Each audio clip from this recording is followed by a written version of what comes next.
Nous voulons l'indépendance, pas parce que nous soyons des racistes, non, parce que nous sommes des Africains, des hommes africains, un peuple africain qui réalise aujourd'hui son droit à être indépendant, souverain, tout en ayant des rapports avec les autres peuples.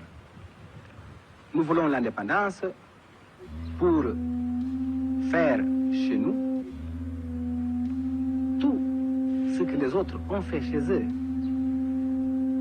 et pour créer une vie où nous ne serons plus exploités.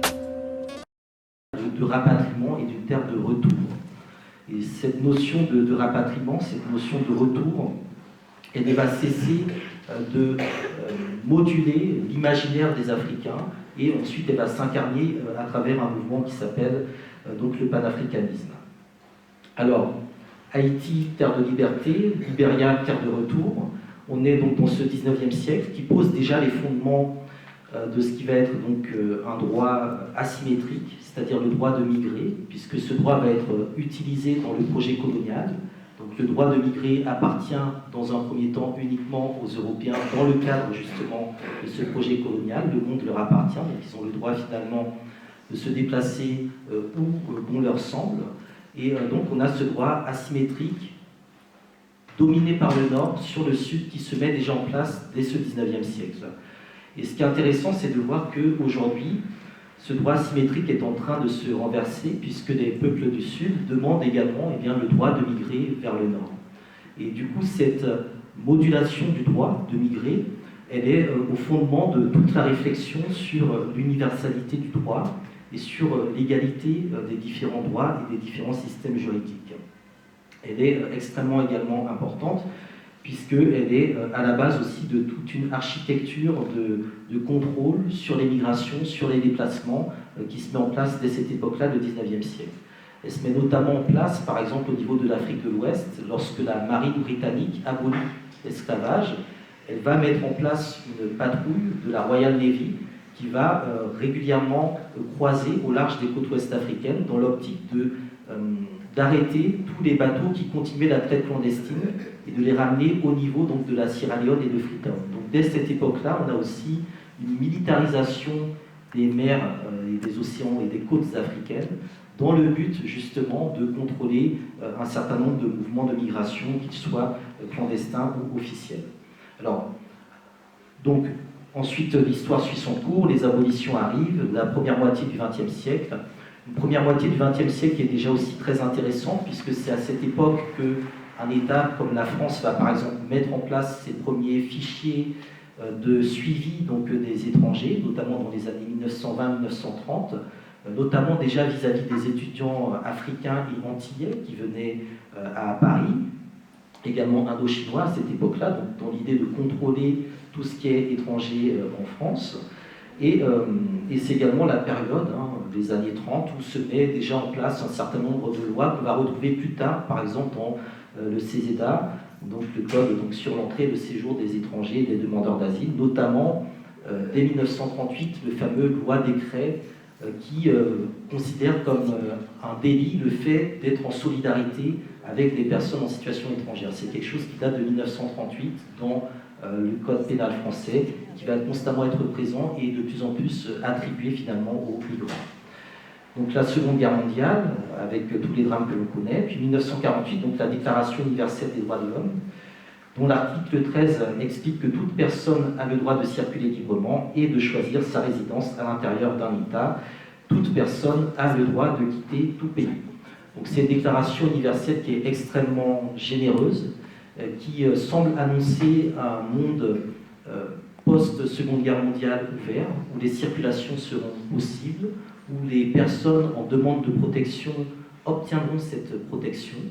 Mais très rapidement, en 1951, se met en place l'instrument principal qui va gérer donc, la question de l'asile, c'est la Convention de Genève, et qui va donc établir ce statut de réfugié en se basant donc, sur un certain nombre d'éléments, les craintes de persécution basées sur les 4 éléments indiqués, donc la race, la religion, à l'époque l'origine, la nationalité et le groupe social.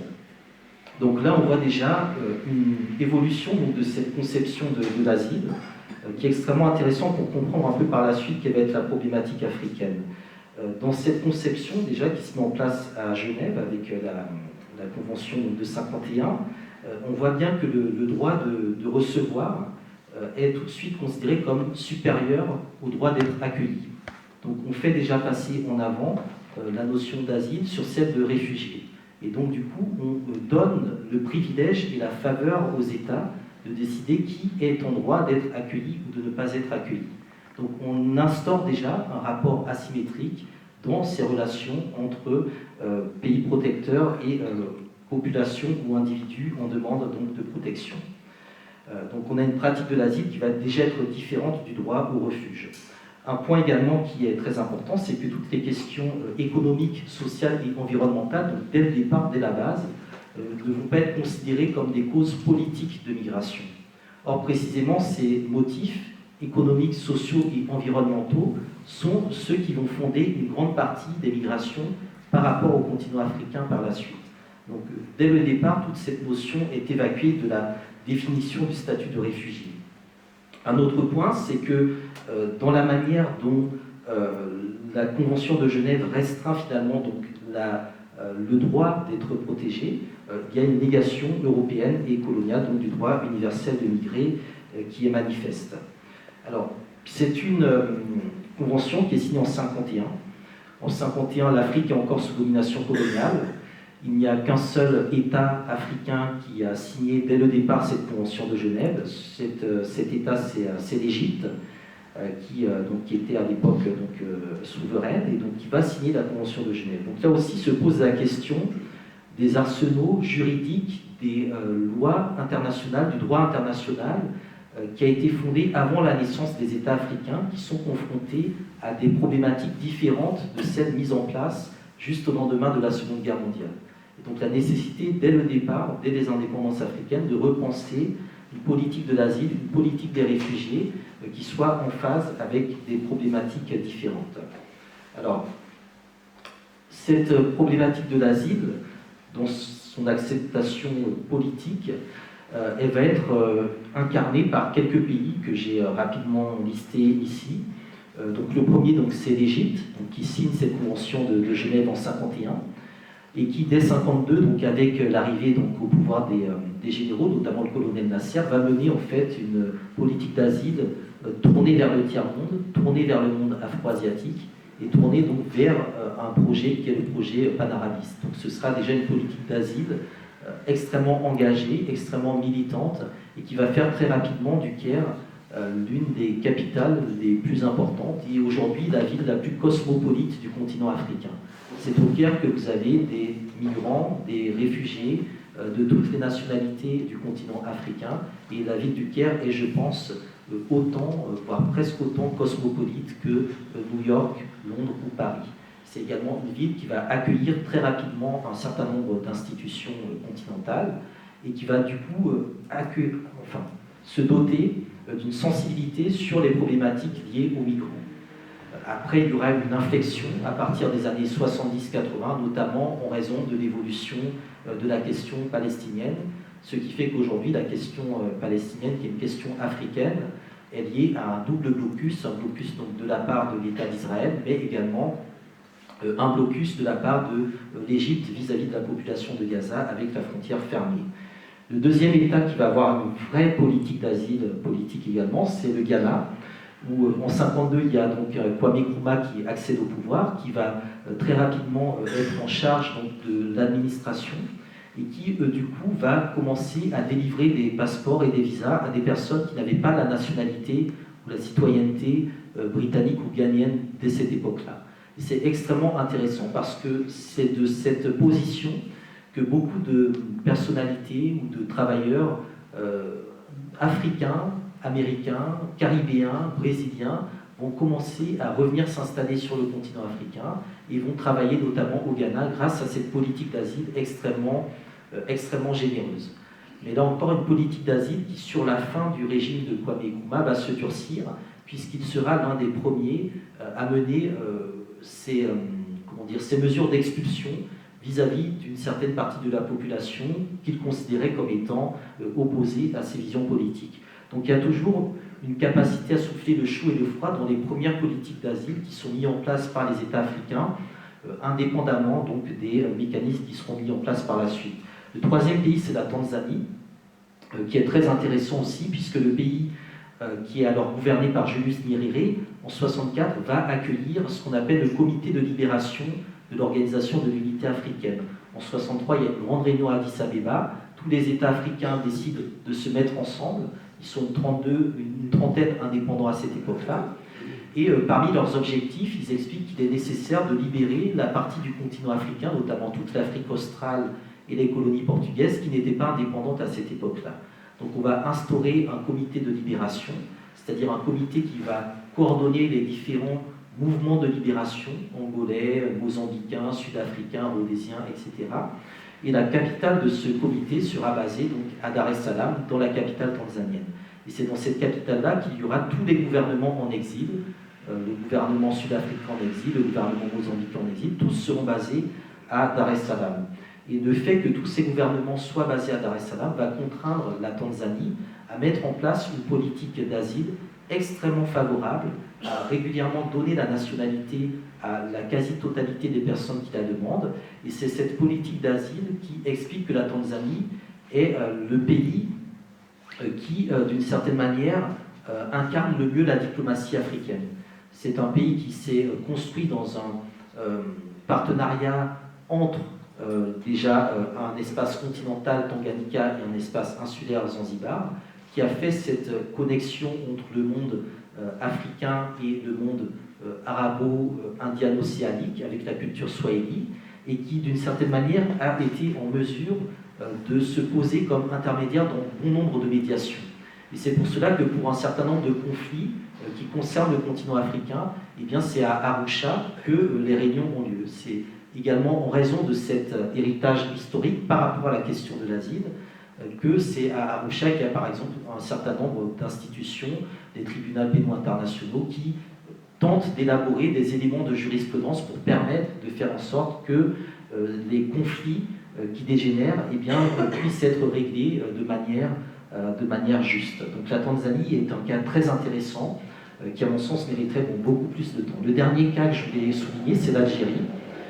L'Algérie qui fait partie de ces pays qui ont mené des guerres de libération et qui, du temps de ces guerres de libération, ont bénéficié de l'exil des pays voisins, notamment la Tunisie, le Ghana, la Guinée, etc.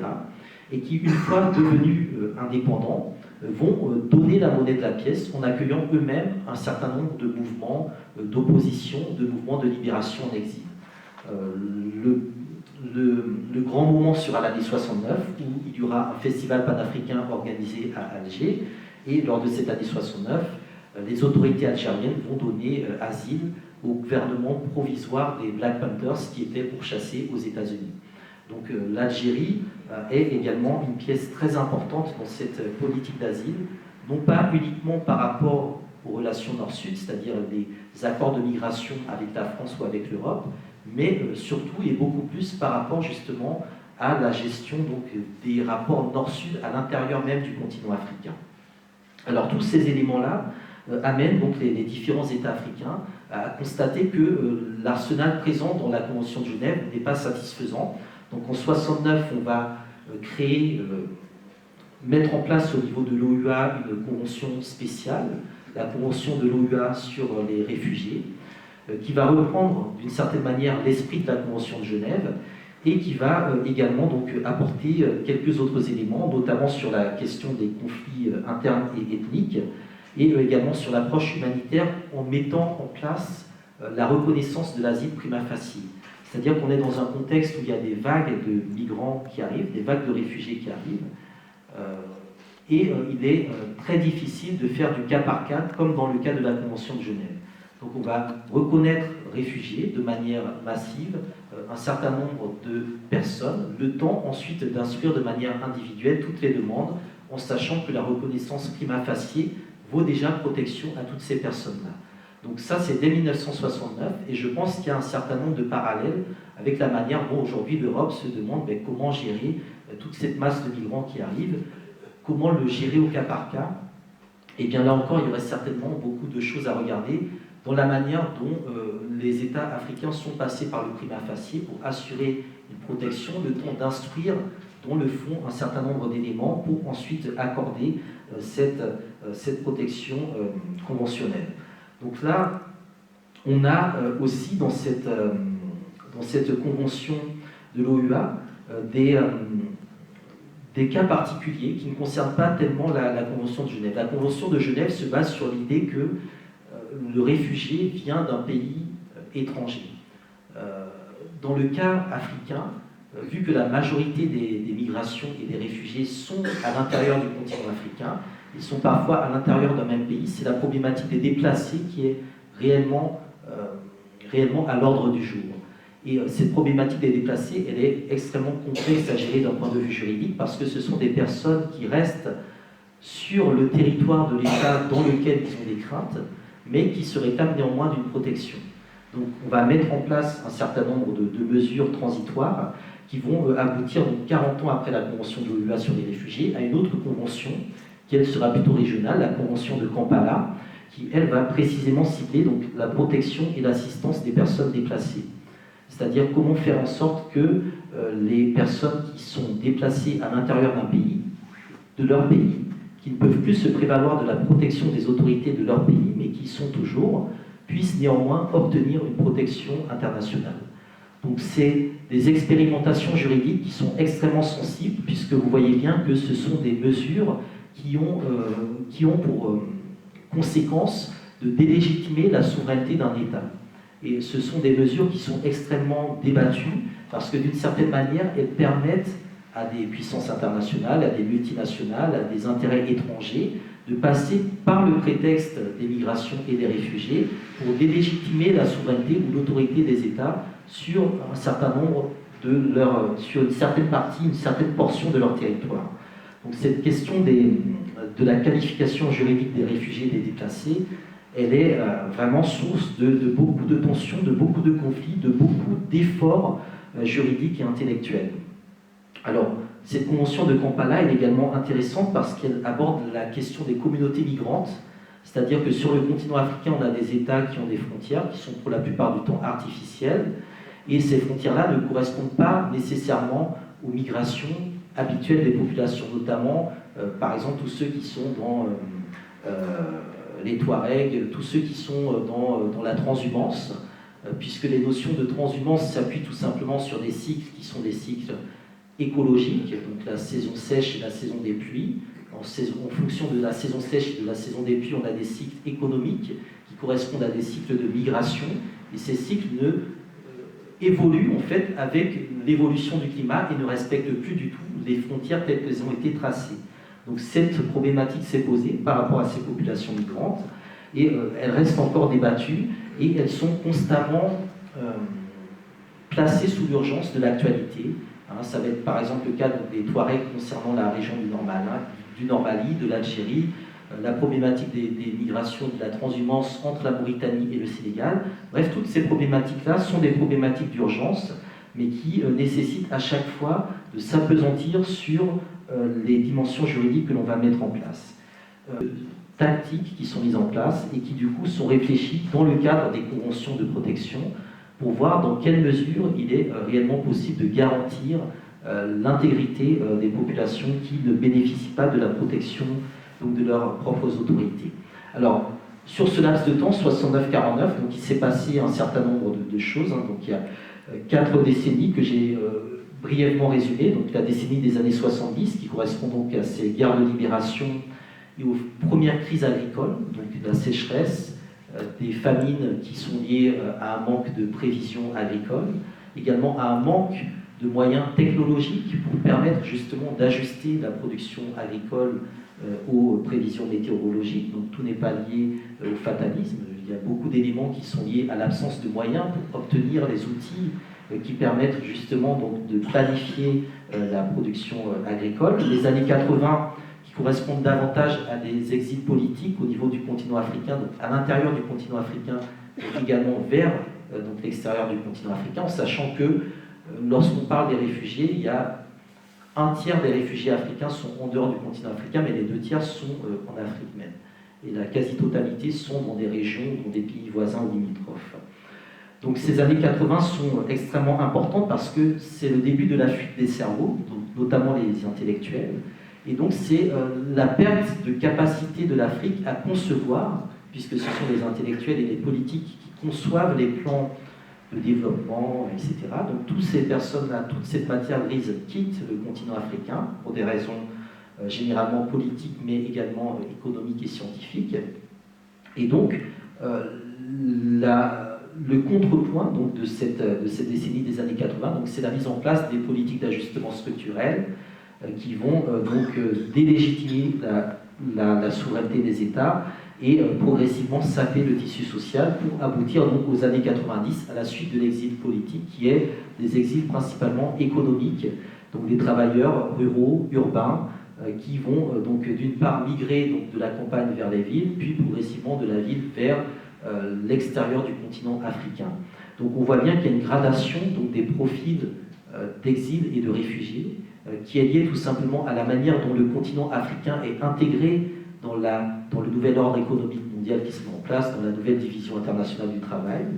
Donc on vide le continent de tous ceux qui sont en mesure de concevoir des politiques qui permettraient à tous ceux qui n'ont pas ces moyens de rester sur le continent africain. Donc c'est savamment pensé, c'est sciemment pensé, et ça a eu des conséquences extrêmement dramatiques qui ont donc abouti dans les années 2000 à un certain nombre de guerres et de conflictualités.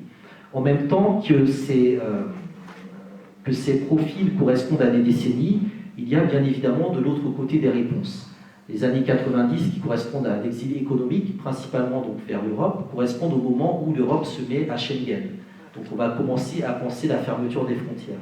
Donc d'une certaine manière, au moment où la crise économique est la plus dramatique sur le continent africain, le petit Eldorado, entre guillemets, qui était entreaperçu, commence à se refermer. Il va se refermer de plus en plus, à tel point que, au milieu des années 90, j'y reviendrai un peu par la suite, vont se mettre en place les premiers discours, donc assimilant donc les migrants à une véritable menace pour la sécurité européenne. Alors, voilà, donc, bon, comment en est-on arrivé là? Donc là, ce sont quelques éléments qui résument un peu les difficultés structurelles, qui expliquent la manière dont le continent africain a été éclaté par rapport donc, à ces problématiques de réfugiés et de protection. Donc des États artificiels créés avec des économies et des marchés trop faibles. Donc c'est tout simplement l'incapacité à exploiter localement le potentiel du continent africain, des guerres, des conflits, donc, qui suscitent un certain nombre de déplacements de population et qui également nuisent au dynamisme économique et au potentiel économique des États africains dans les années 70-80, en sachant que sur cette période des années 70-80, on est sorti d'une décennie des indépendances, la décennie des années 60, où il y avait eu globalement des régimes politiques avec des dirigeants qui étaient plus ou moins bien formés, mais qui étaient quand même formés. À partir de la fin des années 60, on a une succession de coups d'État dans la plupart des États africains qui met au pouvoir souvent des militaires qui n'ont aucune éducation politique, qui ne connaissent absolument rien à l'économie et qui, au moment où l'Afrique aurait dû faire les choix stratégiques les plus importants dans le cadre des chocs pétroliers, par exemple, eh bien, vont être dans l'incapacité de repositionner le continent africain par rapport à l'ordre international. Donc, tout cela va faciliter un émiettement donc, des moyens du continent africain et faciliter donc l'installation de ces programmes d'ajustement structurel dans les années 80, programmes donc, qui vont par la suite donner des accords de partenariat économique qui ont été évoqués donc, dans le documentaire qui précédait mon intervention. Quatrième point, donc l'action prédatrice des multinationales, des réseaux criminels en Afrique, puisqu'il faut bien comprendre aussi que les circuits de migrants, les circuits de réfugiés sont également instrumentalisés, récupérés, cooptés ou contrôlés par des circuits, prostitution, vente d'armes, trafic de drogue, qui reprennent plus ou moins des routes parallèles et qui souvent sont extrêmement bien ramifiés avec des contacts à la fois en Europe, en Amérique du Sud, dans les pays du Golfe, mais également à l'intérieur du continent africain. Donc cinquième point, une politique migratoire européenne et une politique africaine des puissances étrangères qui va également bloquer toute possibilité d'émancipation politique à ce moment-là. Puis sixième point, donc une balkanisation sur laquelle je reviendrai par la suite. Ce qu'il faut bien comprendre, c'est que les frontières et les migrations africaines, donc là vous avez la carte du continent africain, vous voyez qu'il y a énormément de frontières, énormément de barrières à passer, en plus des barrières entre guillemets naturelles que peuvent être le Sahara et bien évidemment donc les différents océans et mers. Donc ces frontières africaines, elles vont se connecter au cycle du capitalisme et elles vont se fermer et s'ouvrir justement en fonction des convulsions du capitalisme. Pendant très longtemps, les années 60-70, la France, dans le cadre justement de sa politique, au moment où elle donne l'indépendance, elle encourage l'immigration de ressortissants venus justement de ces anciennes colonies.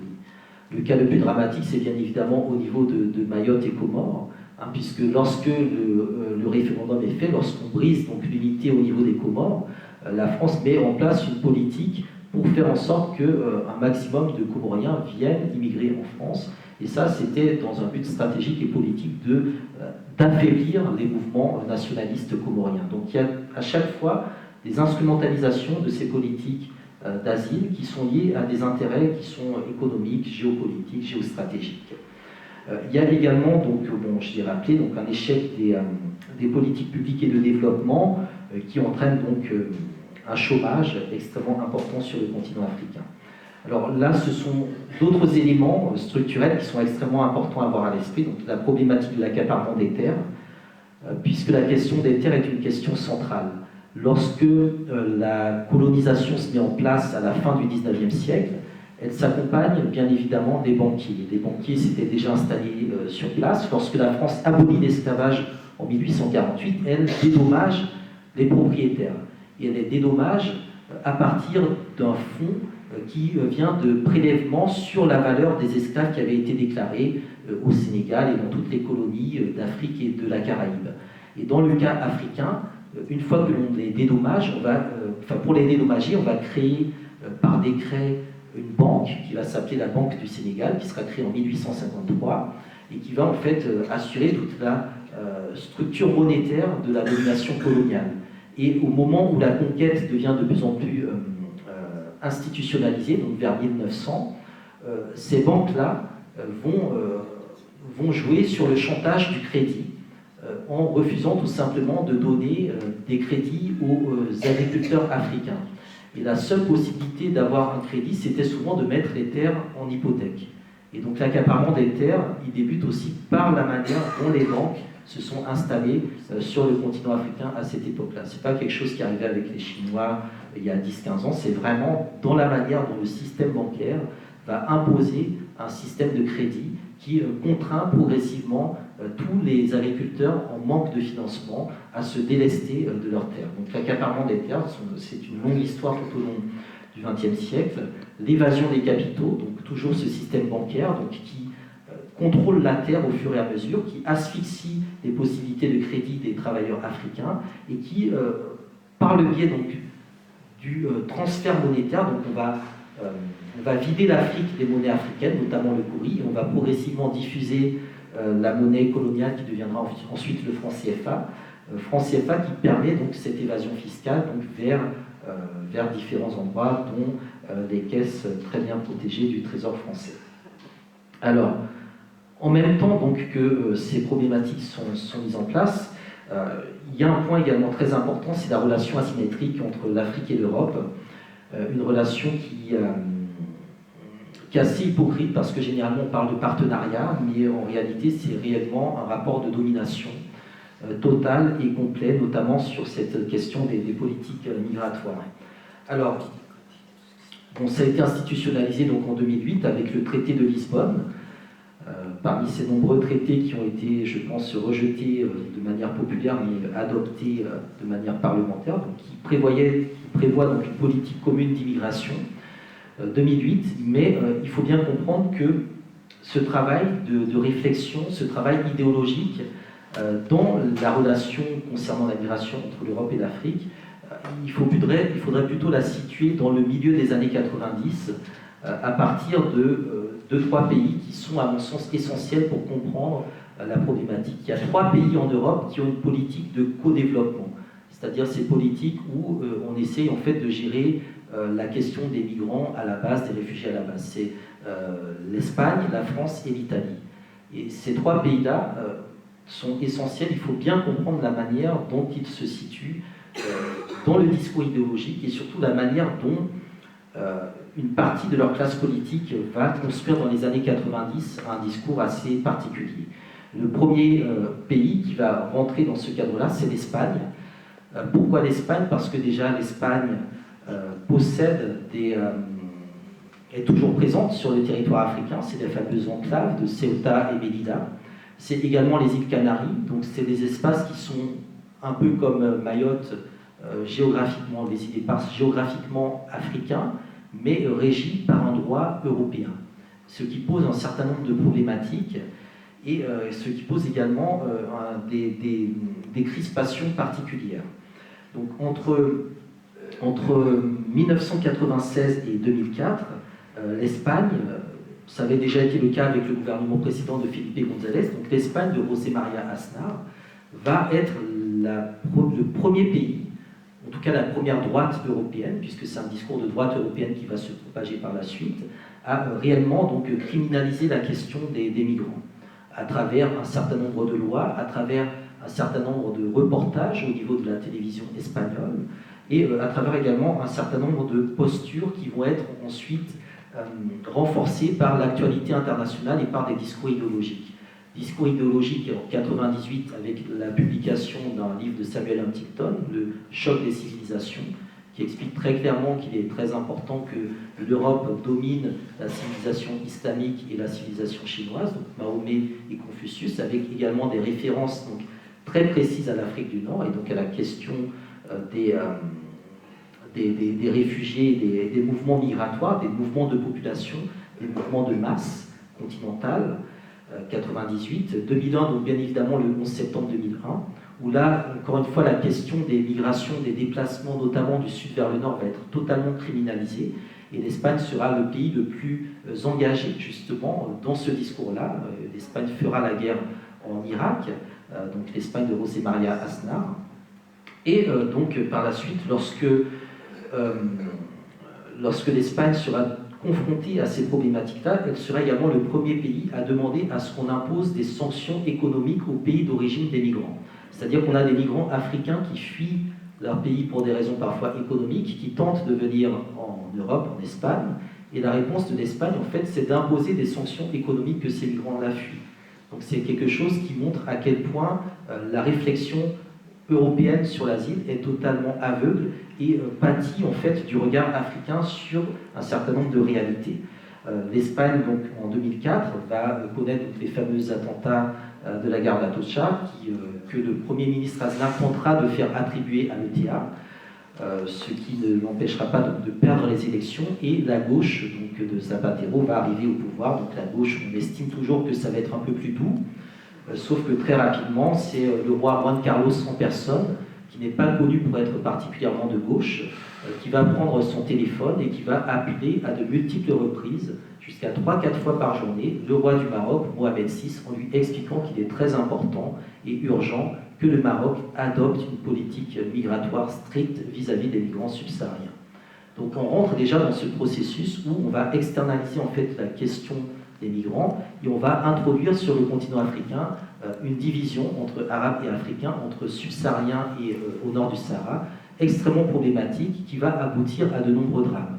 On sait qu'il y a des patrouilles marocaines qui, sous la pression justement de cette situation, ont récupéré des migrants africains, ne les ont pas balancés dans la mer, mais les ont ramenés en plein milieu du désert où ces migrants africains sont morts de soif. Ce sont des choses qui sont connues et qui, à mon sens, mériteraient qu'il y ait davantage de mesures de justice par rapport à cette situation, que l'on soit en mesure d'établir la chaîne de commandement de toutes ces pratiques. Alors, l'autre pays également très intéressant, c'est l'Italie de Berlusconi, qui en 2008 va être le premier pays européen à reconnaître des réparations par rapport à la colonisation vis-à-vis de la Libye de Kadhafi. Donc ce sera un plan de réparation de 5 milliards de dollars sur 25 ans, c'est-à-dire 200 millions chaque année. 200 millions, c'est pas grand-chose pour un État, sur 25 ans, avec aussi des projets d'infrastructure, de construction, etc. en 2008. Et la seule condition stricte précise de l'Italie, de Berlusconi, c'était de demander à la Libye de Kadhafi de garder tous les Noirs qui voudraient rejoindre l'Europe. Donc là aussi, on a un deuxième pôle qui va contribuer en fait à cette division, cette rupture entre Afrique du Nord et subsaharienne. Et en même temps qu'au nord du continent africain, il y a ces tensions autour de la question migratoire qui se mettent en place, ces tensions se retrouvent également au sud du continent africain, avec l'autre pôle de croissance et de développement qu'est l'Afrique du Sud, qui, au lendemain en fait, de la libération donc, de l'apartheid, du temps de l'apartheid, les Sud-Africains étaient reconnus réfugiés un peu partout sur le continent africain. Ils avaient des passeports tanzaniens, nigérians, ghanéens, ils pouvaient circuler, ils étaient bien vus, ils avaient des facilités dans beaucoup de choses. Et lorsque l'Afrique du Sud est libérée, on a l'espoir que ce continent, enfin que ce pays, devienne d'une certaine manière le défenseur de la veuve et de l'orphelin à l'échelle continentale. Que l'Afrique du Sud mette en place ou impose à l'échelle continentale une politique de solidarité qui tienne compte justement de la question des migrants, de la question des réfugiés, et que l'Afrique du Sud utilise son potentiel de développement économique, ses infrastructures, ses moyens, pour permettre à un certain nombre d'États de créer des partenariats qui, justement, soient en mesure de détourner la pression migratoire vers le nord, vers le sud du continent africain.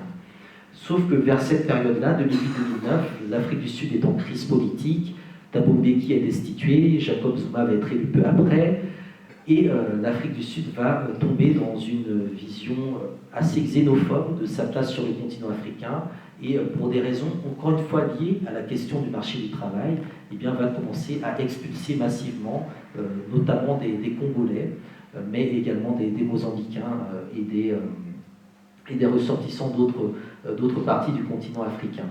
Et ce sera d'autant plus paradoxal que 2009-2010, donc on est à la période où l'Afrique du Sud va organiser, l'Afrique du Sud va instaurer des facilités de visa pour tous les pays dont l'équipe venait pour la Coupe du Monde.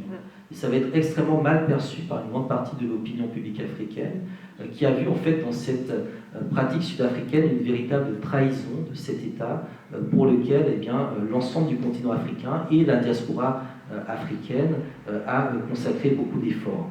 Dans les autres formes de trahison, il y a aussi le fait que, ça a été un peu évoqué dans le documentaire, beaucoup d'États africains vont également collaborer avec les systèmes qui se mettent en place à cette époque-là, notamment le système Frontex, pour justement récupérer les migrants. C'est-à-dire que c'est extrêmement cruel pour un migrant qui quitte par exemple son pays, disons le Sénégal, qui arrive au niveau donc, de la Méditerranée et qui constate que les autorités sénégalaises sont présentes à cet endroit-là avec les autorités européennes pour le récupérer et le renvoyer au Sénégal. Pays qu'il a fui parce que les autorités ne lui donnaient pas les moyens de se réaliser. Donc il y a beaucoup d'amertume, beaucoup de crispation, de tensions qui se mettent en place à cette époque-là, d'autant plus qu'on est dans un contexte où il y a un certain nombre de crises sécuritaires et de crises humanitaires. On est donc à une période où l'Europe du Sud cherche à définir aussi son européanité en opposition à l'africanité. Donc cette question des migrants va entraîner donc, toutes les dérives que l'on connaît sur la négrophobie et l'islamophobie actuelle. Donc tout est lié, hein. C'est vraiment des vases communicants. L'Europe va demander aux pays d'Afrique du Nord de maintenir les populations noires sur leur sol, et donc les autorités des États nord-africains vont avoir pour message, très concrètement, d'avoir des postures, des positions extrêmement dures vis-à-vis de tout ce qui est noir et qui vient du sud du Sahara, notamment donc des étudiants, des travailleurs, etc. Et c'est quelque chose qui est vraiment à sens unique. C'est-à-dire que vous n'aurez pas le même traitement selon que vous soyez noir et que vous alliez du nord vers le sud que vers le sud vers le nord. Ça aussi, c'est quelque chose qui est assez particulier. J'en ai fait l'expérience avec des passeports différents. Un autre point également qui est très intéressant, c'est que jusqu'à présent, jusqu'à ces années-là, 2010-2011, tous ces drames qui existaient se déroulaient dans une relative indifférence. Et c'est précisément à partir de 2011, donc la guerre de Libye, que l'Europe, d'une certaine manière, va constater qu'il y a un problème migratoire. Or, ce problème migratoire était déjà compris dans la manière dont un pays comme la Libye, justement, tentait de mener une politique de développement à l'échelle continentale qui permettrait d'une certaine manière d'industrialiser le continent africain et de donner des possibilités de développement donc, sur le sol africain. Alors, là je reviens donc sur l'une des dernières mesures qui a été mise en place, donc le 11 novembre 2015.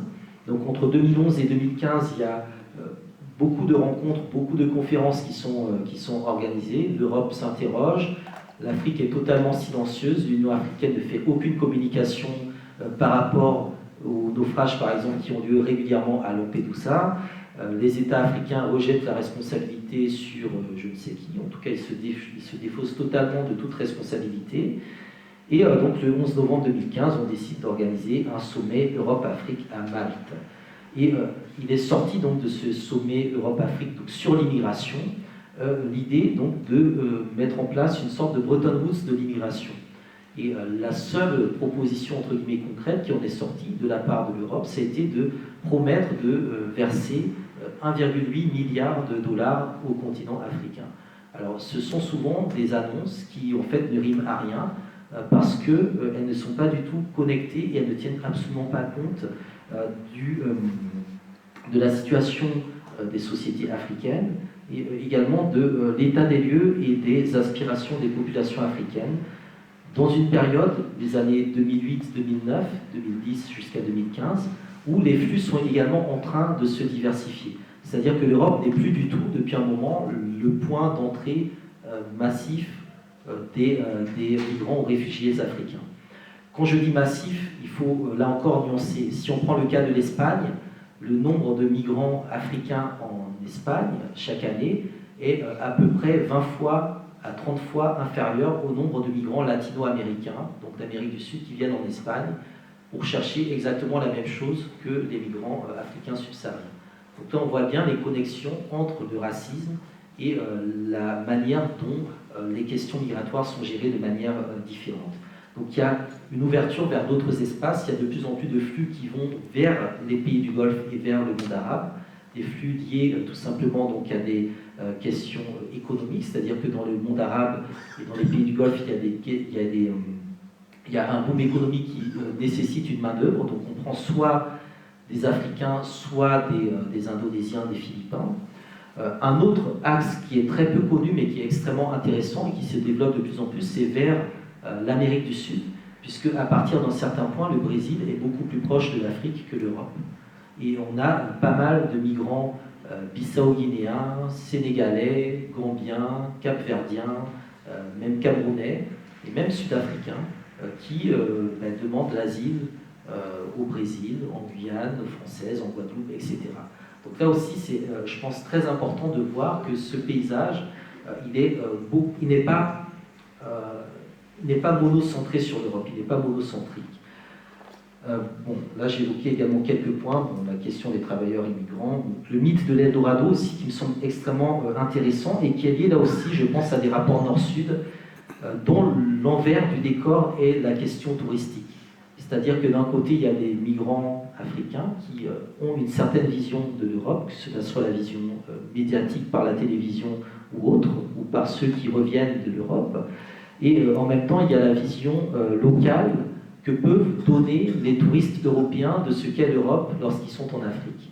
Donc ça aussi, c'est des problématiques qui peuvent toucher aux questions de tourisme solidaire, de tourisme équitable, de comprendre qu'il y a un différentiel de développement, un différentiel de moyens, et que faire du tourisme en Afrique, ça a une connotation assez particulière, et ça peut avoir des incitations assez particulières. Du coup, ça nécessite aussi de responsabiliser la manière dont cette activité, qui est extrêmement lucrative et qui, quand elle décline, pousse justement beaucoup de jeunes à l'exil, doit être repensée et contrôlée de manière plus pertinente, notamment par les États.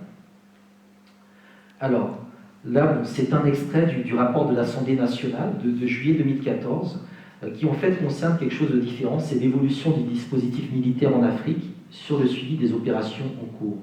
Bon, il y a quelques éléments qui m'avaient semblé intéressants pour bien montrer qu'il y a aussi une militarisation, une remilitarisation de cette question qui va de pair avec la manière dont les États africains sont eux-mêmes dépossédés de leur capacité d'intervention militaire. C'est-à-dire que lorsque la France intervient au Mali, elle dit intervenir par rapport à une menace djihadiste. On sait que c'est aussi par rapport à ses intérêts géostratégiques, mais il y a aussi derrière ce type d'intervention des réflexions sur des dimensions migratoires qui sont, à mon sens, assez mal placées et qui vont peut-être dans le sens d'un certain discours droitisant que l'on voit de plus en plus présent dans le paysage politique actuel. Donc là, je cite très rapidement, en tout état de cause, quelle que soit l'évolution de la démographie africaine, il y aura peu d'impact sur les migrations. Donc là aussi, c'est casser le mythe de l'idée qu'il y aurait une explosion démographique sur le continent africain et que l'Afrique, en fait, va être débordée. Le continent africain est très clairement sous-peuplé. Le problème aujourd'hui, c'est qu'il n'est pas suffisamment relié, qu'il manque d'infrastructures et qu'il faut repenser, en fait, la question des migrations et des frontières dans un cadre de circulation intérieure à l'Afrique, plutôt que de réfléchir constamment sur comment faire en sorte que les migrations vers l'extérieur du continent soient contrôlées, soient sécurisées, soient limitées. Alors, poursuite donc de ce rapport, les flux migratoires d'Afrique vers la France sont dérisoires, alors même que notre politique de prohibition de l'immigration nous coûte très cher. La croissance démographique peut constituer une opportunité économique et culturelle, y compris sur le mode migratoire, mais ceux qui tentent l'aventure en Europe sont précisément ceux qui sont déjà bien formés. Donc là aussi, on voit, c'est assez intéressant ce rapport parce qu'il montre bien que les dirigeants français ont tout à fait conscience de ce qu'il faudrait faire, mais font exactement le contraire de ce qu'il faudrait faire, parce qu'ils n'ont pas d'intérêt à ce que l'Afrique puisse se développer par rapport à ses propres ressources et ses ressources endogènes. Et donc avoir connaissance de ce rapport du point de vue des Africains, ça doit nous permettre de comprendre qu'il n'y a absolument rien à attendre d'un partenariat qui est pipé dès le départ et qu'il faut au contraire se recentrer sur un certain nombre de problématiques endogènes. Donc l'immense masse des jeunes déscolarisés tentera d'autres aventures, militaires car la guerre fournit un statut social, vie d'adulte, femmes, etc. Autant d'éléments que la paix ne leur procure pas. La guerre est pour eux un moyen d'affirmation sociale, donc c'est des propos très discutables, hein, c'est des propos parlementaires, migratoires vers les pays africains qui possèdent davantage de ressources que les autres, donc le Ghana, le Nigeria, la Côte d'Ivoire, c'est-à-dire qu'il y a des pôles de croissance à l'intérieur du continent africain qui, s'ils étaient ouverts à une échelle entre guillemets régionale ou continentale, seraient totalement en mesure d'absorber des migrants africains qui quittent le continent africain. Aujourd'hui, ce qui fait défaut, c'est un véritable bureau des ressources humaines à l'échelle continentale qui permettrait d'éviter que des personnes tentent l'aventure vers un Eldorado européen quand leurs compétences pourraient servir à 500 ou 600 km dans un autre pays qui reste hermétiquement fermé aux relations avec les pays voisins. Donc là aussi, ce sont des choses sur lesquelles je pense qu'il y aurait beaucoup de choses à faire et sur lesquelles on fait des choses concrètes, j'y reviendrai par la suite. Les migrations y ont activé la question foncière, donc c'est souvent aussi par rapport à des conflits fonciers qu'il y a des conflits armés et donc des migrations et donc des personnes qui quittent le continent africain et embrayé sur la crise ivoirienne. Donc là, il prend l'exemple de la crise ivoirienne qui a des ressorts fonciers dont les ressorts tenaient aux questions de droit de propriété et de droit de vote et non à des questions ethniques. Là aussi, c'est extrêmement intéressant parce que tout le discours que l'on avait finalement sur cette crise ivoirienne était à chaque fois présenté médiatiquement sur le modèle un peu ethnique. On assiste à des phénomènes de ruée vers la mine. Les camps de mineurs recréent des communautés économiques et sociales dont les anthropologues observent qu'elles transcendent les différences ethniques ou religieuses. C'est-à-dire que dans le système prolétariat, dans la prolétarianisation des Africains, les identités ethniques s'estompent et disparaissent. C'est comme ça qu'on crée du cosmopolitisme. C'est dans le travail, c'est en travaillant ensemble, indépendamment donc des identités, que l'on dépasse justement tout ce qui relève des conflits ethniques. Et du coup, ça renvoie à la nécessité de repenser la manière, le mode d'organisation du travail sur le continent africain, de telle sorte à ce qu'en donnant du travail, on soit en mesure en même temps de couper la base ethnique des conflits qui pourraient dégénérer liés justement à la perte de travail. Alors, il en allait de même pour les Européens en Amérique. Donc toute cette histoire-là, elle est connue, c'est qu'une répétition d'autres migrations forcées ailleurs, avec d'ailleurs des taux de retour à peu près constants et assez importants. On peut donc s'attendre à une reconfiguration de l'Afrique, mais dans un cadre interétatique et non étatique, comme cela a été le cas dans l'histoire des migrations en France. Le Niger ou le Mali sont à l'Afrique ce que la Lozère ou la Corrèze ont été à la France. Voilà. Je crois que c'est quelque chose qui est assez significatif.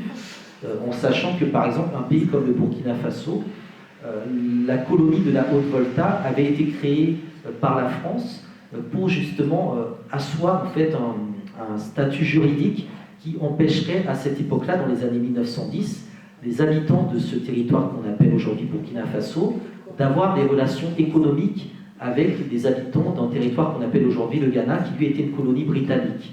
C'est-à-dire que l'objectif de la France était d'empêcher les Africains sous sa tutelle coloniale de commercer avec d'autres Africains qui étaient sous la tutelle coloniale des Britanniques. Et ce type de mesure est resté en place et c'est ce qui a contribué à la balkanisation. Et aujourd'hui, il faudrait être en mesure de casser justement ce type de structure parce qu'on sait qu'à l'époque où les Africains des colonies françaises pouvaient commercer avec les Africains des colonies britanniques, eh bien, le marché, le pouvoir d'achat du consommateur africain en Afrique était supérieur au pouvoir d'achat de l'administrateur colonial en Afrique. Et c'est en coupant justement les circuits interafricains d'échanges économiques qu'on a renversé ce rapport qui fait qu'aujourd'hui, un expatrié, un immigré français en Afrique peut avoir des conditions de vie extrêmement favorables alors qu'un travailleur africain n'aura même pas ce type de conditions de vie en raison en fait d'un certain nombre de déséquilibres structurels. Donc la différence tient à ce que dans une France unifiée existaient des mécanismes de redistribution et de péréquation. Donc c'est exactement cette problématique, aussi bien du point de vue de la gestion humaine, donc la gestion des réfugiés, des mécanismes de péréquation qui permettent de répartir les déplacés, les migrants, les réfugiés en fonction des possibilités de chaque État africain. La Tanzanie en a accueilli énormément et au bout d'un moment, la Tanzanie était un peu débordée et du coup a mis à un moment une sorte de moratoire sur l'accueil des réfugiés, puis a relancé cette politique en passant tout simplement de l'accueil des réfugiés à la naturalisation. Donc la Tanzanie a naturalisé énormément de Burundais, énormément de Rwandais. Un autre pays qui a eu cette politique à un moment, mais de manière beaucoup plus désastreuse, ça a été le Zaïre sous Mobutu, par rapport notamment à des populations d'origine rwandaise. Bon, ça a un peu dégénéré parce que là, ça a été lié aussi à des entraves par rapport à un code de la nationalité qui n'était pas très clair et qui renvoyait aussi à la manière dont les notions de nationalité, de citoyenneté n'avaient pas été décolonisées de la présence belge et européenne. Et donc je termine donc la citation donc, de cet extrait. La coopération avec les États africains pour traiter ces menaces constitue désormais la principale source de légitimité de notre présence en Afrique. Donc c'est un rapport de juillet 2014 qui me semble assez intéressant pour contextualiser et avoir plusieurs angles d'approche de cette question des migrants. Alors ici, on a une carte avec les points chauds. Il doit me rester peut-être 5-10 minutes, je pense. Donc les points chauds aujourd'hui sur le continent africain par rapport à cette question donc, migratoire. Donc bien évidemment la Libye, c'est relativement bien documenté, même si c'est très difficile aujourd'hui d'avoir accès, d'avoir des informations sur ce qui se passe réellement en Libye. Mais c'est un État, un pays, enfin c'est plus un État, c'est quelque chose qui ne ressemble plus à rien, qui suscite énormément d'inquiétudes par rapport aux conséquences. Il y a déjà eu des conséquences au niveau du Nord Mali. On craint énormément aujourd'hui des répercussions qui vont suivre, je pense, dans les années qui viennent. La Libye accueillait également beaucoup de travailleurs migrants subsahariens, mais pas que des travailleurs migrants subsahariens. Il y avait aussi beaucoup d'ingénieurs occidentaux, de jeunes ingénieurs occidentaux qui travaillaient en Libye, où ils bénéficiaient de conditions salariales honnêtes. Bon, après, la vie n'était pas, même sous Kadhafi, n'était pas extraordinairement intéressante. C'est un pays assez particulier, j'y suis passé, j'ai des liens familiaux et personnels, c'est pas le pays le plus sympa pour faire la fête. L'Érythrée aussi, qui connaît une crise depuis un certain temps. Bon, là, c'est une histoire assez complexe, assez ancienne, qui renvoie aussi aux formes de solidarité. L'Érythrée s'est libérée en fait de la tutelle éthiopienne et est constamment en guerre avec ses voisins, avec des frontières fermées, un état policier très dur, une diaspora très scindée d'une certaine manière, et un pays qui est un pion stratégique en fait dans la géopolitique de la mer Rouge.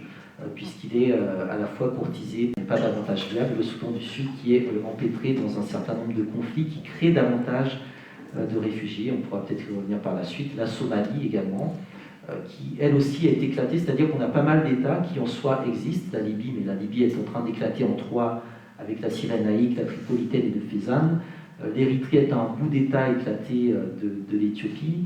Le Soudan a éclaté en deux et le Soudan du Sud risque éventuellement un jour d'éclater en deux. On est dans des balkanisations, tout en sachant que le Soudan actuel est la partie détachée du condominium anglo-égyptien, c'est-à-dire que l'Égypte et le Soudan vont de pair, donc il n'y a aucune logique à ce qu'il y ait une frontière entre l'Égypte et le Soudan, et on le voit justement par rapport à des questions de maîtrise hydraulique, la question du Nil, le barrage sur le Nil, etc. Donc tout cela doit être coordonné. On a les mêmes problématiques au niveau de tous les pays qui sont concernés par le cours du fleuve Sénégal ou du Niger, où on a des politiques de gestion des cours d'eau qui ne favorisent pas les populations et qui du coup favorisent des formes d'exil et d'exode rural. Le cas du Congo-Kinshasa, où là aussi il y aurait beaucoup de choses à dire dans la discussion, la Centrafrique, le Burundi, le Nigeria, le Mali, dans le Mali notamment, le Sénégal, qui est la pointe avancée, notamment pour les fameux pêcheurs qui se sont développés et qui aujourd'hui sont aussi d'une certaine manière contraints à cette activité de passeur, vu que le Sénégal et tous les pays sont en train de vendre leurs droits de pêche à la marine japonaise, à la marine russe, à la marine chinoise, à la marine européenne, et que du coup les pêcheurs se reconvertissent en passeurs. Et le dernier point, donc l'Afrique du Sud. Donc tout ça, on pourra éventuellement y revenir dans le débat. Alors, Pax Africana, des solutions africaines aux problèmes africains. Là aussi, ce sont quelques points qui me semblent très importants. Donc le premier, c'est de comprendre les situations qui ont été évoquées juste avant, parce que la capacité à comprendre permet déjà une meilleure, je pense, capacité à réfléchir sur des réponses. L'une de ces réponses, c'est relancer le débat sur le panafricanisme, défini comme une émancipation donc, totale de l'Afrique et des peuples d'origine africaine, donc de réaliser l'unité de développement économique, social et politique. Donc c'est un projet de gouvernement commun, de citoyenneté commune, en sachant que le fait d'accéder à une citoyenneté commune est de nature, d'une certaine manière, à désamorcer la problématique des réfugiés. Donc un marché commun, donc une libre circulation des travailleurs sur l'espace continental africain, qui, d'une certaine manière, défie le libéralisme et le néolibéralisme, puisqu'aujourd'hui, les multinationales qui s'installent sur le sol africain savent justement faire circuler de la migration interafricaine. Lorsqu'une multinationale s'installe à Dakar, si elle a besoin des compétences de quelqu'un qui vit à Nairobi, elle va le faire venir de Nairobi à Dakar dans le cadre de ces structures multinationales, qui font qu'un certain nombre d'offres d'emploi qui existent sur le continent africain sont inaccessibles pour tout Africain qui n'a pas accès au réseau d'offres d'emploi qui sont à l'international. Donc ça aussi sont des choses à repenser, qui peuvent être infléchies par des cabinets, par des politiques, par des gouvernements. Repenser également un programme d'ajustement culturel. Donc la notion de culture me semble très importante, puisque la notion de voyage fait partie aussi dans beaucoup de sociétés africaines d'un acte initiatique. On voyage parce que ça fait partie du passage à l'étape adulte, comme ça existe dans beaucoup d'autres sociétés, pas qu'africaines. Et dans le retour, on enrichit finalement la société d'origine des apports de la société dans laquelle on a été exilé. Repenser également une sécurité sociale continentale, c'est-à-dire qu'on a quelques endroits sur le continent africain où on a la capacité de gérer un certain nombre de crises sanitaires, et je pense que ce serait très important de les maximiser à l'échelle continentale. Donc le rôle central d'une citoyenneté africaine unique, à construire notamment dans les pays de transit en Afrique, donc une souveraineté sur la gestion des migrants qui sont appelés à s'intégrer dans les pays d'arrivée. Donc là aussi c'est une problématique, c'est-à-dire que quand un réfugié arrive par exemple en France, théoriquement il ne doit pas travailler officiellement, il est pris en charge, il n'est pas forcément incité à mener des activités politiques. Et je crois que dans le cas du continent africain, cette dépolitisation de l'exilé, du réfugié ou du migrant est d'une certaine manière contre-productive. On sait que dans bien des cas, l'opposition se construit à l'extérieur et que dans bien des cas, c'est dans des pays voisins qu'elle se construit. Donc là aussi, il faut repenser la position politique des exilés, des réfugiés politiques à l'intérieur du continent africain pour sortir en fait d'un face-à-face qui fait qu'on a des régimes africains néocoloniaux, france-africains, et que l'opposition à ces régimes france-africains, eh bien, elle est à Paris. Et qu'on a finalement un dialogue entre une opposition cooptée depuis Paris et soutenue par la main gauche de la France-Afrique, et un régime néocolonial qui est dans les capitales africaines, qui lui est soutenu par la main droite de la France-Afrique. Donc repolitiser donc tous ces réfugiés politiques qui font le choix très stratégique et très dur de ne pas s'exiler en Europe, en Occident, mais de s'exiler dans des pays africains limitrophes. Ça aussi, il y aurait, je pense, pas mal de choses à réfléchir. Un principe de souveraineté qui vaut pour une non-ingérence dans les affaires internes, qui devient en fait une indifférence aux affaires du voisin. C'est-à-dire qu'au moment où on a créé l'OUA, en 1963, on a mis en place deux dogmes. L'un, c'est l'intangibilité des frontières héritées de la colonisation. Donc les frontières, on n'y touche pas. Débrouillez-vous, mais on n'y touche pas. Faites comme vous voulez pour essayer de les franchir, mais on ne les enlèvera pas. Et le deuxième dogme, c'est la non-ingérence dans les affaires intérieures.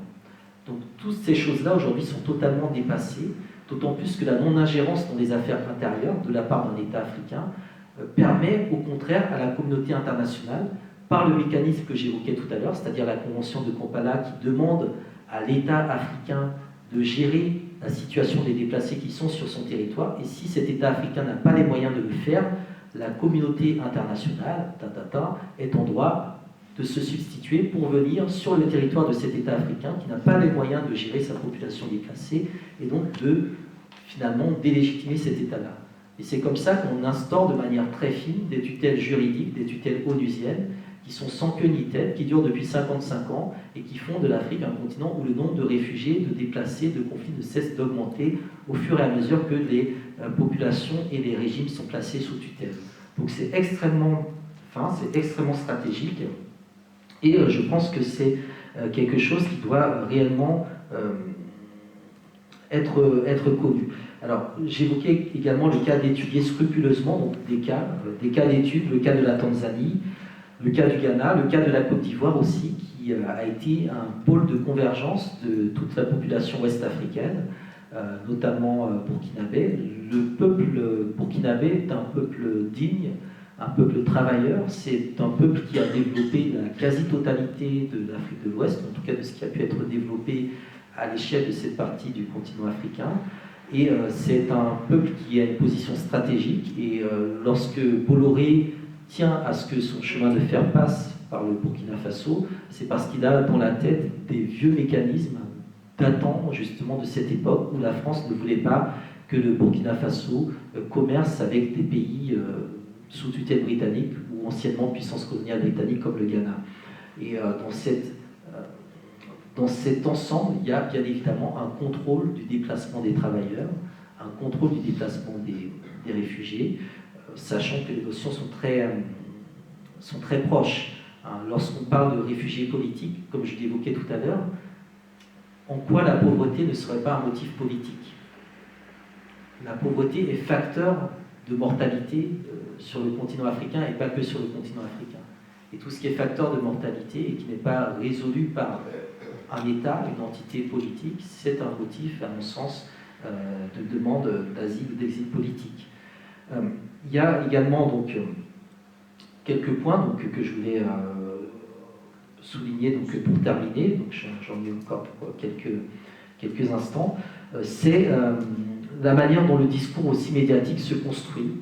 On a eu des déclarations sur les 4-5 dernières années disant que l'Afrique est l'avenir de l'Europe, l'Afrique est l'avenir de l'Occident, l'Afrique c'est l'avenir de la France, etc. Et je crois que ce sont des déclarations qui sont extrêmement problématiques, qui sont très gênantes et qui sont extrêmement inquiétantes. Et donc là, je titrais donc cette diapositive « L'Afrique est notre avenir, vers une Afrique sans les Africains, point de suspension ». Donc ce sont réellement des questions qui sont sur la table aujourd'hui. J'ai mis également la couverture d'un journal, le journal qui est publié donc, par l'organisation dans laquelle je milite, la Ligue panafricaine Moja, journal panafricain, qui était consacré justement à la crise de Lampedusa. Donc, Lampedusa n'est pas notre avenir, et qui, dans cette publication, dans cette parution, on propose justement un certain nombre d'analyses et de perspectives qui permettent de repenser justement la manière dont les Africains pourraient se réapproprier leur destin, y compris leur destin migratoire, en sachant que dans l'idéal, il faudrait qu'il y ait une totale liberté de circulation pour tout le monde, tout simplement. Ce serait sans doute la mesure la plus appropriée pour éviter un certain nombre de drames et pour surtout susciter, je pense, des échanges dynamiques et extrêmement féconds. Alors, il y a quelques points que j'ai soulignés. Donc, une diaspora africaine économiquement mobilisée, mais politiquement désolidarisée sur ce type de questions. Donc ça, c'est tout le travail de vulgarisation qui reste à faire, tout le travail de sensibilisation qui reste à faire, qui me semble très important parce que la diaspora africaine est souvent considérée comme celle qui ne fait que renvoyer de l'argent au pays, donc c'est des fameuses remises. Et lorsque l'Union européenne élabore ses politiques migratoires vis-à-vis du continent africain, la seule chose qui l'intéresse finalement, c'est de calculer les remises que font les travailleurs africains vers le continent africain. Or, nous avons bien plus que de l'argent à envoyer vers le continent africain, et bien souvent nous faisons plus qu'envoyer de l'argent. Cet argent est supérieur à l'aide au développement officiel envoyée dans les États africains, et en même temps, je pense qu'il faut rester suffisamment modeste, puisque dans les investissements des diasporas vers leur continent d'origine, la diaspora africaine est celle qui investit proportionnellement le moins dans son continent d'origine. C'est-à-dire que la diaspora latino-américaine investit beaucoup plus proportionnellement parlant quand elle est aux États-Unis, en Europe ou dans le monde entier vers l'Amérique du Sud. Pareil pour la diaspora chinoise partout dans le monde. Donc d'une certaine manière, on reste, même sur ce point, sur lequel on s'enorgueillit souvent, on reste bien souvent d'une certaine manière les derniers de la classe. Donc là aussi, il faut repenser la manière dont tout cela s'organise. Et pour le repenser, il faut repenser des structures ou des institutions qui font que, par exemple, depuis une dizaine d'années, l'Union africaine, en laquelle je ne crois pas, mais j'en parle quand même, a considéré que la diaspora devait être la 6e région du continent, la 6e région de l'Afrique.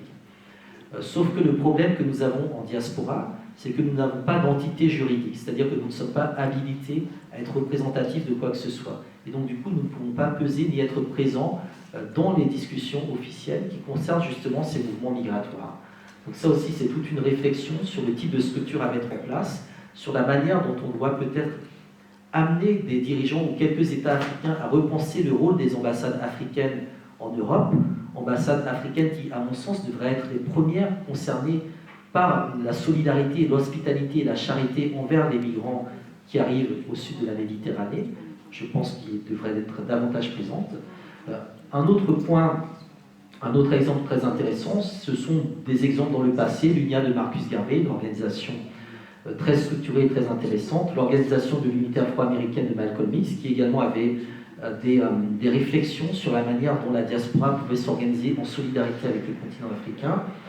Donc renforcer les trames associatives panafricaines pour aider ceux qui ont réussi à la traverser. Donc c'est cette idée d'un cori rouge, c'est-à-dire un type d'organisation, d'association humanitaire africaine ou panafricaine qui serait en mesure réellement d'apporter un soutien aux migrants, qui serait peut-être aussi en mesure de comprendre différemment des problématiques que les CADA ou FTDA n'arrivent pas nécessairement à comprendre, des problématiques plus sociologiques ou anthropologiques. Repenser également le nombre croissant de rapatriés, c'est-à-dire qu'il y a de plus en plus d'Africains ou de Français d'origine africaine qui parfois n'ont jamais été en Afrique, qui repartent ou qui partent s'installer sur le continent africain, parce qu'il y a sur le continent africain des espaces qui sont des pôles de croissance, même si cette croissance et cette richesse, bien souvent, n'appartiennent pas directement aux Africains, et c'est là le réel problème. Donc repenser le paradigme de la fuite des cerveaux pour le réorienter vers une banque des cerveaux. Donc là aussi, ce sont des structures à mettre en place. Là, j'avais cité par exemple la DSP Afrique, c'est une autre association dans laquelle j'interviens, Diaspora Solidaire Participative, qui a pour objectif de mettre en relation des Africains de la diaspora qui partent sur le continent africain en vacances, de les mettre en relation avec un acteur économique et social de la place, pour que durant le temps de vacances, eh bien, ces personnes puissent par exemple dispenser une formation. Parce que la question de la formation professionnelle, la question de l'éducation, la question des universités, c'est aussi l'un des éléments premiers du fait qu'on a beaucoup de jeunes qui quittent le continent africain avec ou sans qualification. Donc, je pense également la collaboration sud-sud et les migrations donc intra-africaines pour décentrer le regard européen de la question. Voilà, donc je vais m'arrêter là. En tout cas, je vous remercie encore une fois pour cette occasion de m'exprimer, d'exposer une thématique qui me tient à cœur énormément pour diverses raisons. Une thématique aussi qui me semble essentielle parce qu'elle va très clairement modifier l'ordre du monde dans les années qui viennent. Et il faut bien comprendre que l'Afrique a beaucoup de mal aujourd'hui à s'en sortir, non pas parce qu'elle serait passive, non pas parce qu'il n'y aurait pas de bonne volonté, mais tout simplement parce que si l'Afrique s'émancipe, si l'Afrique gagne un peu de pouvoir, c'est toutes les relations à l'échelle mondiale, toutes les relations de pouvoir à l'échelle mondiale qui vont être ébranlées. Par conséquent, personne n'y a intérêt. J'ai écouté récemment un député ou un élu français qui s'inquiétait en disant que tout le monde est en train de mettre en place des politiques de protectionnisme et que l'Europe doit aussi mettre ses politiques de protectionnisme. En fait, tout le monde sauf les Africains.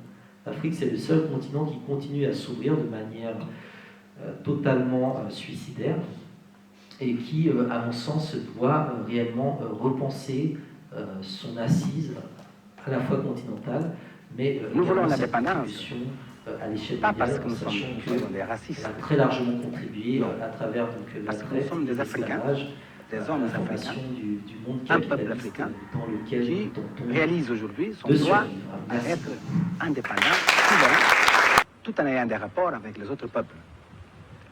Nous voulons l'indépendance pour faire chez nous tout ce que les autres ont fait chez eux et pour créer une vie où nous ne serons plus exploités par des étrangers, mais aussi nous ne serons pas exploités par des Africains eux-mêmes. Parce que nous ne faisons pas une liaison entre la couleur de la peau et la capacité d'exploiter les gens. Je suis né dans les flammes, juste entre le drame et le décrassage. Ne laisserai que des cendres à mon passage. Noir et le brassard, ethnique et le brassage. Étriqués sont les crânes qui crachent sur le métissage. Y'a trop de traces de sang dans mon sillage. Ne me parle pas d'enfantillage. Toi qui décryptes la menace sur nos visages. Les armes dans nos bagages comme héritage de leur carnage. Comme l'héritage d'un continent qu'ils se partagent. J'écris ce que tu ne vois pas, ce qu'on ne me prendra pas. Je ne changerai pas le monde, mais il ne me changera pas.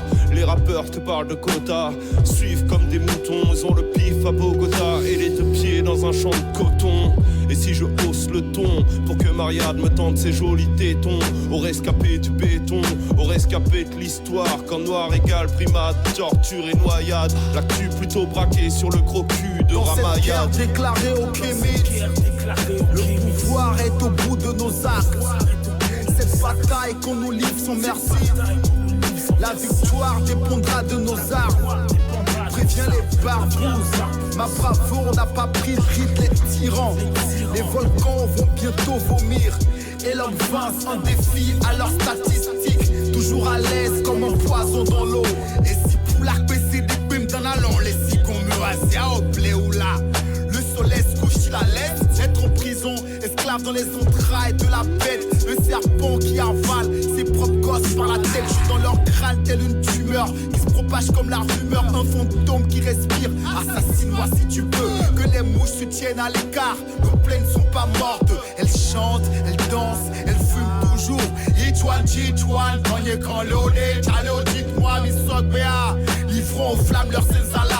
On fait la gamme et fait la Julian Assange, me ponga Franklin Poukaka, mais Myriam Makeba. Mes fourmis dans tes caleçons, que peuvent tes chars et tes drones. Qui t'a dit que l'on combat les abeilles au marteau. Force aux piranhas dans le système, les ascaris dans leur ventre. Mes triangles des Bermudes qui se déplacent dans leur précaré. Dans cette guerre déclarée au Kémit, le pouvoir est au bout de nos actes. Cette bataille qu'on nous livre sans merci, la victoire dépendra de nos armes. Préviens le colon, ma bravoure n'a pas pris le félon. Les volcans vont bientôt vomir. Le bavard, un défi à leurs statistiques. Toujours à l'aise comme un poison dans l'eau. l'aise comme un poison dans l'eau. À l'aise comme un poison dans l'eau. Dead praise comme un poison dans l'eau. Keras One Comme ce poison dans l'eau. Public Enemy comme un poison dans l'eau. Awadi Comme ce poison dans l'eau. Valsero comme un poison dans l'eau. SIH Comme ce poison dans l'eau. Val de rime comme un poison dans l'eau. La rumeur Comme ce poison dans l'eau. RAO staff comme un poison dans l'eau. M'amène Kofi Comme ce poison dans l'eau. à l'aise comme un poison dans l'eau. À l'aise comme un poison dans l'eau. Chaka Zulu aux Nations Unies. Edward Snowden à la NSA. Casse nègre, Comme ce poison dans l'eau. les indigènes.